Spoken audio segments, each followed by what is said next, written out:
नमस्कार। न्यूज़ार के खास कार्यक्रम में आपका स्वागत है। मैं हूं देवेंद्र कुशवाहा। पूरे देश में ठंड का कहर चल रहा है। ठंड पड़ रही है, सर्दी से लोग परेशान हैं, हाल बेहाल है। मध्य प्रदेश और छत्तीसगढ़ भी इससे अछूता नहीं है। मध्य प्रदेश और छत्तीसगढ़ में जो पारा है हर जिलों का, वो 10 डिग्री से नीचे जा चुका है।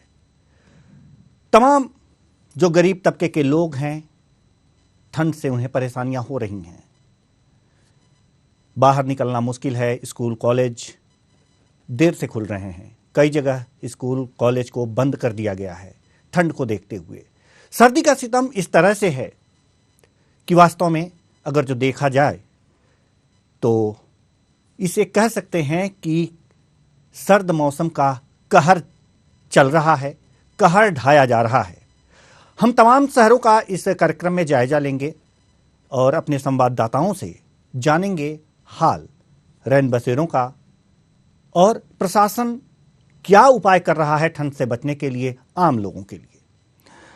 हमारे साथ जो संवाददाता हैं वो जुड़े हुए हैं। निशा द्विवेदी रायपुर से, कमरजीत कौर संवाददाता अशोकनगर से और आदर्श भाटिया संवाददाता जबलपुर से।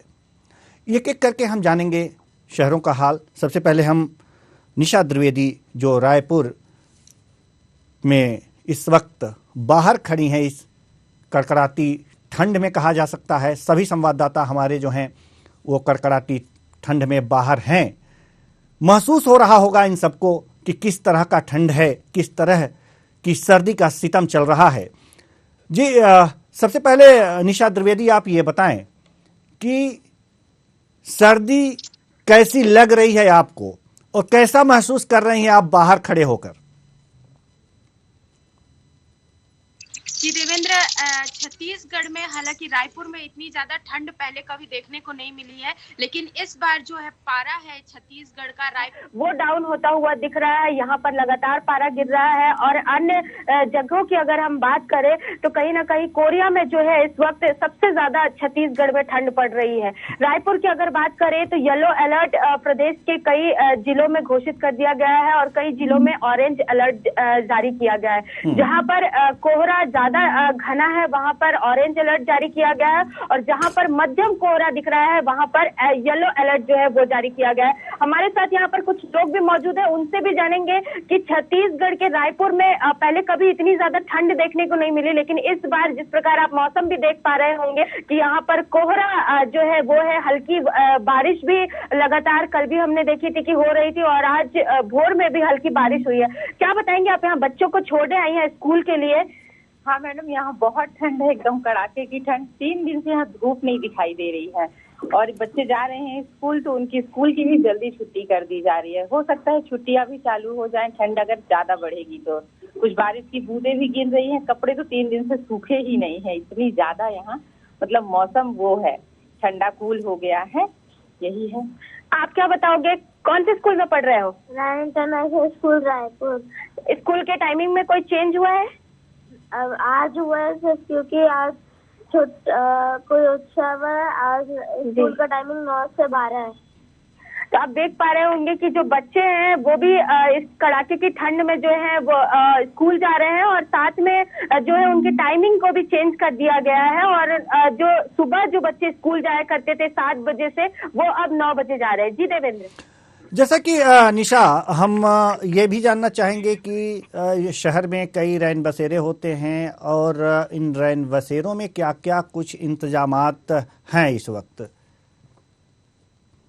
जी देवेंद्र, नगर निगम को अलर्ट मोड पर डाला गया है। प्रशासन की ओर से भी जो अलाव जलाने की जो व्यवस्था है जगह जगह पर वो की जा रही है। उसी के साथ जो लोग खुले में रहते हैं, जो बाहर निवास करते हैं, उनके लिए भी कुछ व्यवस्थाएं की जा रही हैं और जो गर्म कपड़े नगर निगम की ओर से हम देखते हैं कि लोगों को दिए जाते हैं, उनकी व्यवस्था की जा रही है और ठहरने की जो व्यवस्था है वो की जा रही है। जी देवेंद्र जी, हमारे साथ कमरजीत कौर जो संवाददाता हैं अशोकनगर से, वो भी हमारे साथ मौजूद हैं। जी कमरजीत जी, आपसे भी वही सवाल, ठंड के क्या हाल हैं?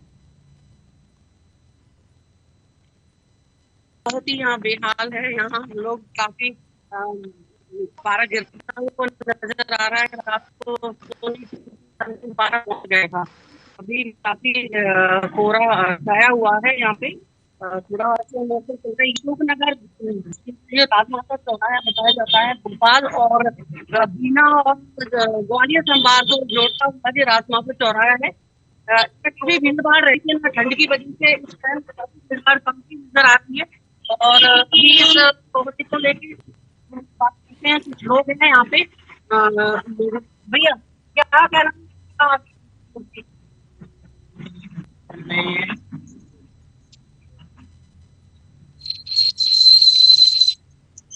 जी कमरजीत कौर, आपकी आवाज हम तक नहीं पहुंच पा रही है, शायद नेटवर्क का इश्यू हो, तो उसे ठीक करने के बाद हम पुनः आपके पास आएंगे। हमारे साथ आदर्श भाटिया जो जबलपुर से हैं हमारे साथ जुड़े हुई हैं। जी आदर्श भाटिया, आपसे हम जानना चाहेंगे कि वहां सर्दी के क्या हाल हैं जबलपुर में।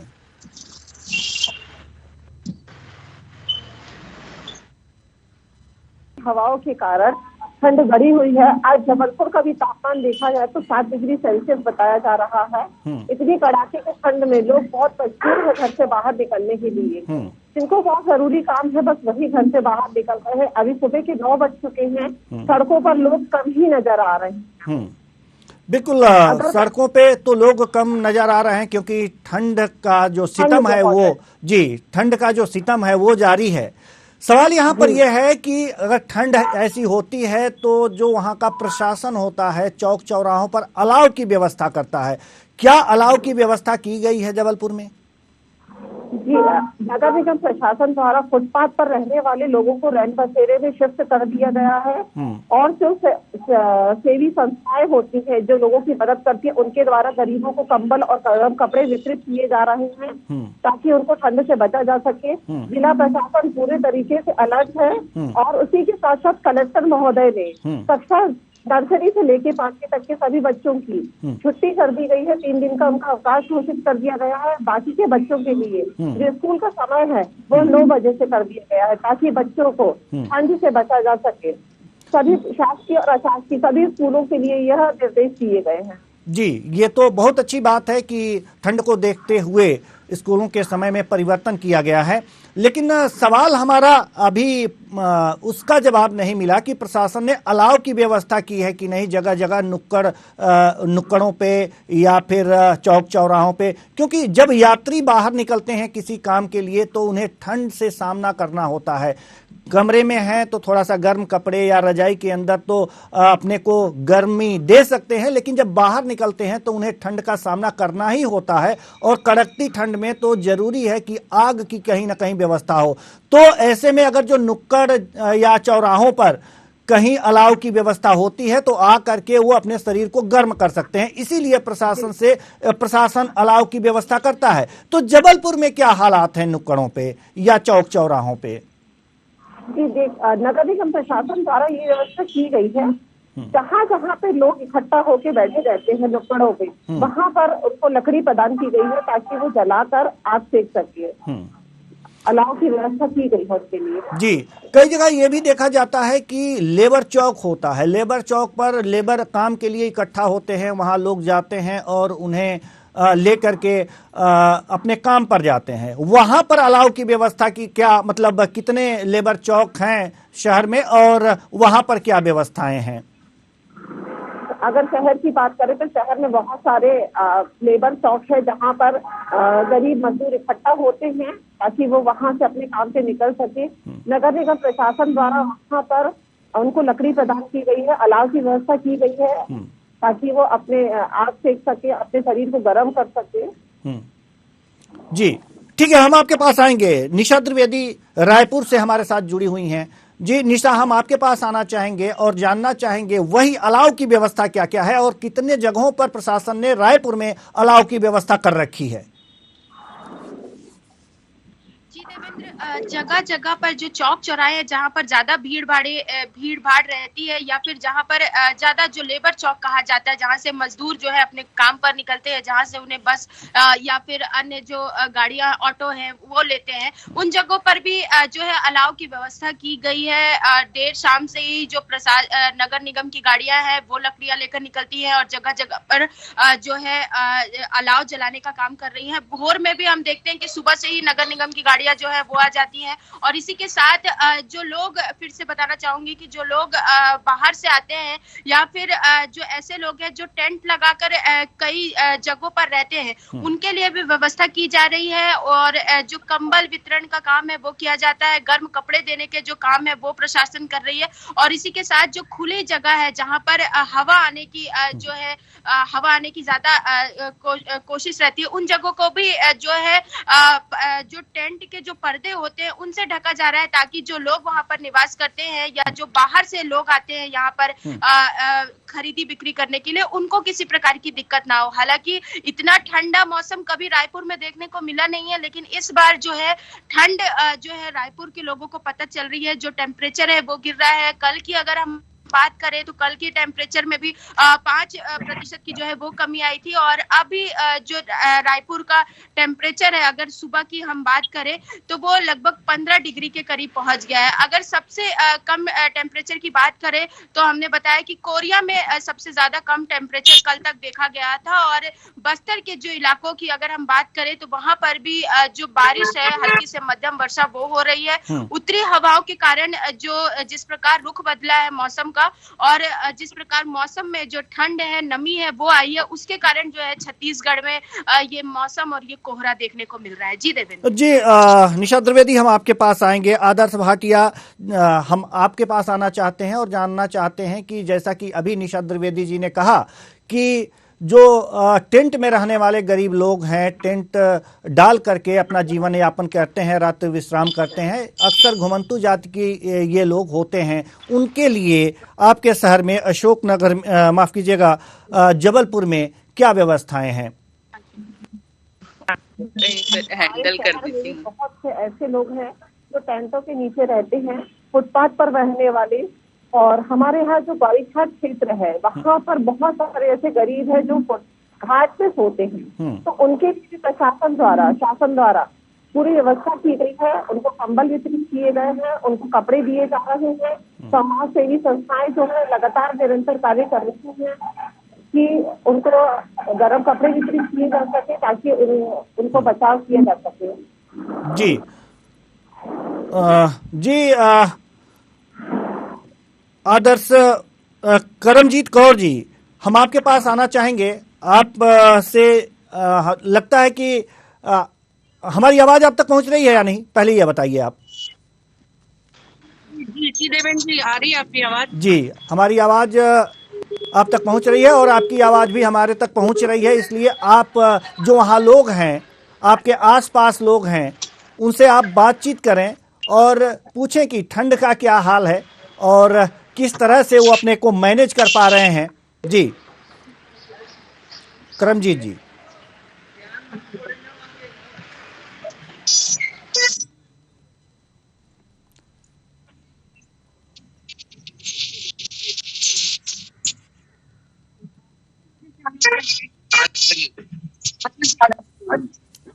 देखिए, इनका कहना कि भैया ठंड कैसा हो रहा है अभी।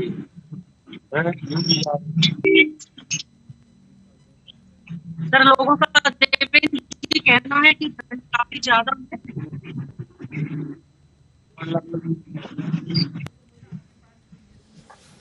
जी, आदर्श भाटिया जी के पास हम जाना चाहेंगे। जी आदर्श भाटिया जी, ठंड की क्या स्थिति है? अगर जो आपके आसपास कोई हो, कोई युवक हो या कोई वृद्ध हो जो ठंड से परेशान हो, ठंड की क्या हाल है, उनसे जरा जानने की कोशिश कीजिए, उनकी भावनाओं को जानने की कोशिश कीजिए। प्रशासन जो है वो क्या मदद कर रहा है उनको, उनसे ये बात निकलवाने की कोशिश कीजिए। क्या कंबल जो वितरित किया जा रहा है उन तक पहुंच रहा है, नहीं पहुंच रहा है? इन तमाम जो सवाल हैं जो घुमड़ रहे हैं उनसे पूछिए, उनके जवाब लीजिए उनसे। जी आदर्श, आदर्श भाटिया।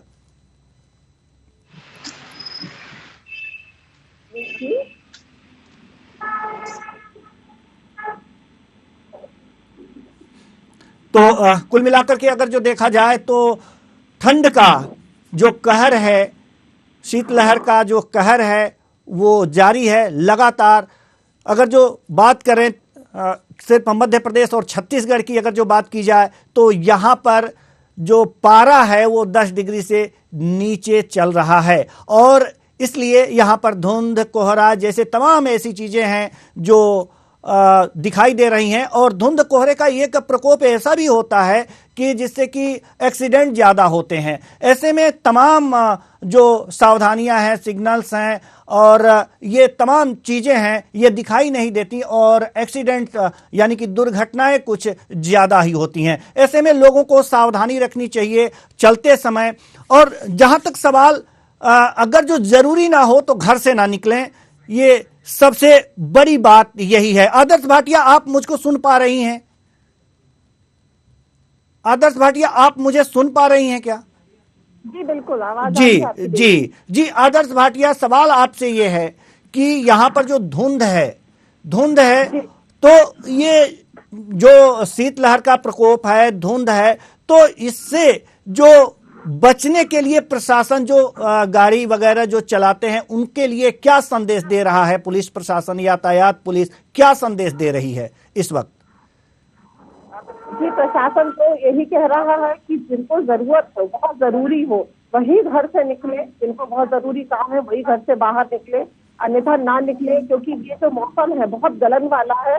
6 डिग्री सेल्सियस जो तापमान होता है, 6 डिग्री पारा जो होता है, बहुत ही न्यूनतम पारा होता है। जबलपुर के हिसाब से अगर देखा जाए तो बहुत न्यूनतम है, बहुत ठंड बढ़ी हुई है। कोहरे का प्रताप बहुत ही निरंतर जारी है, क्योंकि दिन भर रहता है कोहरा।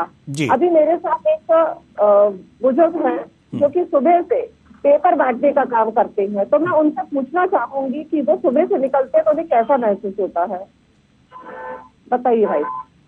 मैडम, मुझे तो क्या है, ठंड का बहुत तेज सीजन चल रहा है, 3-4 दिन हो गया है। आप तरह करते रहे क्योंकि हम लोग का काम बहुत ठीक ठाक है। ये तो मजबूरी रहती है कि सुबह 3:30-4 बजे उठना पड़ता है और ठंड में कभी इस समय बहुत ज्यादा दिक्कत है। क्या आप बता सकते हैं कि शासन और प्रशासन द्वारा कोई व्यवस्था की गई है, आप लोग को उसका लाभ मिल रहा है? मैडम, न्यूज पेपर वालों के लिए व्यवस्था है। क्या गरीबों के लिए कोई व्यवस्था की गई है? नहीं मैडम, अभी हम लोग को कोई व्यवस्था सहूलियत नहीं है। आप किस क्षेत्र में रहते हैं? जी, मैं आगा चौक उजारपुर बस्ती में रहता हूँ। आगा चौक उजारपुर बस्ती। जी धन्यवाद। जैसा कि आप देख सकते हैं कि शासन द्वारा व्यवस्था की गई है, पर जबलपुर क्षेत्र इतना बड़ा है कि हर जगह व्यवस्था नहीं पहुंच पा रही है। तो हम पूरी कोशिश करेंगे कि जिन क्षेत्रों में गरीबों को व्यवस्था नहीं मिल पा रही है, हमारे माध्यम से प्रशासन उन तक भी बहुत व्यवस्थाएं पहुंचाए ताकि उनको अलाव मिल सके, उनको गर्म कपड़े की व्यवस्था की जा सके। जी, जैसा कि अभी घुमंतू जात के बारे में भी थोड़ी देर पहले बातचीत हो रही थी कि घुमंतू जो जाति के लोग हैं वो टेंट में ही अपना जीवन यापन करते हैं, वहीं अपना आशियाना बनाते हैं और इस समय इस जो आशियाने में रहना बड़ी ही मुश्किल होता है, क्योंकि बंद कमरे में, ईंट पत्थर से बने कमरे में रहने के बाद भी लोगों को सर्दी का एहसास होता है। लेकिन उन लोगों को जो घुमंतू प्रजाति के हैं वो टेंट में रहते हैं और कहीं तेज हवा का झोंका अगर जो कभी कभी आ गया तो उन्हें बहुत ही मुश्किलों का सामना करना पड़ता है। ऐसे लोगों के लिए जो है प्रशासन ने क्या उपाय कर रखे हैं? जी, मैं आपको बताना चाहूंगी कि ऐसे बहुत से लोग हैं जो टेंट में रहते हैं। टेंट में रहने के साथ साथ जबलपुर क्षेत्र में बहुत सारी जनता, गरीब जनता ऐसी है जो फुटपाथ पर अपना जीवन व्यतीत करती है, जो कि फुटपाथ पर रह रहे हैं। द्वारी घाट, कई घाट ऐसे हैं जो घाटों पर सोते हैं गरीब लोग, तो उनको प्रशासन द्वारा रैन बसेरे की सुविधाएं दी गई है ताकि वो वहां पर रह सके। रैन बसेरे बनाए गए हैं, वहां पर उनको गर्म कपड़े दिए जा रहे हैं और उनको वहां शिफ्ट किया जा रहा है गरीब लोगों को, ताकि वो अपनी वहां ठंड से बच सकें। लेकिन सवाल यहाँ पर यह है कि जो लोग हैं, गरीब तबके के लोग हैं, उन्हें ये पता ही नहीं होता कि रैन बसेरा है कहाँ। फुटपाथ पर सोने की आदत पड़ी हुई है और वहीं ठिठुरते हुए फुटपाथ पर अपनी निद्रा लेते हैं। लेकिन सवाल यहाँ पर यह है कि क्या प्रशासन ने ये बताने का प्रयास किया है, और अगर जो बताने का प्रयास किया है कि यहाँ पर रैन बसेरा है, आप वहां जाकर के आराम से सो सकते हैं, वहां पर सारे संसाधन उपलब्ध हैं, क्या इस तरह के कोई भी कार्य किए गए हैं प्रशासन की ओर से? जी बिल्कुल, नगर निगम की गाड़ी आती है और लोगों को बताती, जागरूक करती है कि इस जगह पर रैन बसेरे की व्यवस्था की गई है, आप वहां जाके रह सकते हैं। पर कुछ गरीब ऐसे भी रहते हैं कि वो वहां जाना भी पसंद नहीं करते हैं, तो उनको वहीं पर सुविधाएं उपलब्ध कराई जाती हैं। जैसा कि आप बता रही हैं कि कुछ रैन बसेरे में जाना पसंद नहीं करते, तो वहीं पर उन्हें कुछ संसाधन उपलब्ध कराए जाते हैं। इन संसाधनों में क्या क्या उपलब्ध कराया जाता है? क्या आग की व्यवस्था की जाती है, कंबल दिए जाते हैं, बिस्तर दिए जाते हैं कि आप फुटपाथ पे सो? जी बिल्कुल, उनको गरीबों को कंबल वितरण का कार्यक्रम जो रहता है वो निरंतर जारी रहता है। मैं आपको बता दूं, जिला प्रशासन के द्वारा तो किया जाता है, समाज सेवी संस्थाएं भी बहुत सी ऐसी हैं जो गरीबों को, जिनके घर में पुराने गर्म कपड़े रहते हैं, वो बच्चों को गर्म कपड़े देते हैं, लोगों को गर्म कपड़े देते हैं। साथ ही कंबल वितरण का कार्यक्रम तो निरंतर ही जारी रहता है और उनको लकड़ी दी जाती है अलाव जलाने के लिए, ताकि वो उस आग को जलाकर उसकी गर्मी ले सके। जी, हम निशा द्विवेदी के पास आना चाहेंगे। निशा, रायपुर की स्थिति क्या है कि जो लोग फुटपाथ पे अभी भी सोने को मजबूर हैं या फिर रैन बसेरे में जाकर के अपने आराम की नींद सो रहे हैं, क्या स्थितियां हैं? घुमा देगी ना तुम्हारी तरफ। देवेंद्र, अगर रायपुर की बात करें तो यहाँ पर जिस प्रकार नगर निगम की गाड़ियां घूम रही है, जो अलग अलग जो लोग हैं, जो स्व सहायता समूह होते हैं, जो ऐसे घुमंतु लोगों की जो है मदद करते हैं, वो भी जो है देर रात हम देखते हैं कि अपनी गाड़ियों में जो है वो कंबल लेकर निकलते हैं या कुछ गर्म कपड़े लेकर निकलते हैं। कुछ संस्थाएं ऐसी भी हैं जो घर घर आकर जो पुराने कपड़े होते हैं वो मांगती हैं और फिर उन्हें डोनेट करने का जो काम है वो करती है। इस प्रकार से घुमंतु जातियां यहाँ आकर अपना रैन बसेरा करती हैं, उन लोगों को मदद पहुंचाने की कोशिश की जाती है। उसी के अलावा जो अन्य लोग हैं जो छोटे छोटे कामकाज करते हैं, उनकी भी मदद करने की पूरी कोशिश करते हैं, जिन्हें गर्म कपड़ों की जरूरत हो। या हालांकि रायपुर में और छत्तीसगढ़ के जो उचले इलाके हैं वहां पर इतनी ठंड देखने को नहीं मिलती थी। इसी बार इतनी ज्यादा ठंड पड़ी है जहां पर प्रशासन को येलो अलर्ट, ऑरेंज अलर्ट जारी करना पड़ा है। कोहरा जो है वो देखने को मिल रहा है। सुबह यहाँ पर लोग जो है वो अपने घरों से नहीं निकल रहे हैं। हमने देखा था कि जो महिलाएं हैं वो सुबह 7 बजे मंदिर जाती थी, लेकिन उनका भी समय जो है वो चेंज हो गया। अब वो 9-10 बजे के करीब अपने घरों से निकल रहे हैं। लोग जरूरत पड़ने पर ही घरों से निकल रहे हैं, अन्यथा वो बेवजह घरों से नहीं निकल रहे हैं, क्योंकि ठंड काफी ज्यादा है और इस ठंड से बचने की कोशिश कर रहे हैं। और जो गलन है वो ज्यादातर देखने को मिल रही है और इससे कुछ सर्दी, खांसी, बुखार जैसे जो लक्षण है वो भी देखने को मिल रहा है। क्योंकि कोरोना के लिए भी इस वक्त छत्तीसगढ़ में अलर्ट जारी है। एक सवाल और आपसे हम लेना चाहेंगे, एक सवाल और लेना चाहेंगे निशा आपसे एक सवाल और लेना चाहेंगे।